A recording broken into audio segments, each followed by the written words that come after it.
प्रसन्न Kumar Sahu LIC housing finance शहीद नगर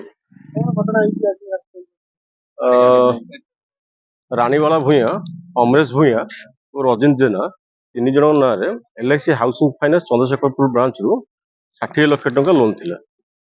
वर्तमान वर्तमान आजन डेट 63,45,784 प्लस इंटरेस्ट बाकी अच्छे। आज जेहेतु से पैसा पेमेंट कर पारे ना आज माननीय जिलापाल कटक एवं DCP कटक IIC चौधर और authorise officer LIC housing finance समस्त मिसी आज घर फिजिकल पोजिशन नौ बर्तमान 63 लाख टंका अच्छी प्लस इंटरेस्ट देखिए जहाँ थी अमाउंट क्लोज हम अकाउंट पेमेंट आज जगह जी थी घर थी जो 8 डिसमिल जगह अच्छी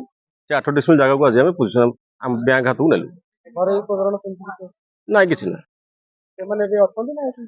से घर रेंट देते रेंट वाला को आगुरी जनाई घर खाली करने से खाली कर तेणुक आज फिजिकल पोजिशन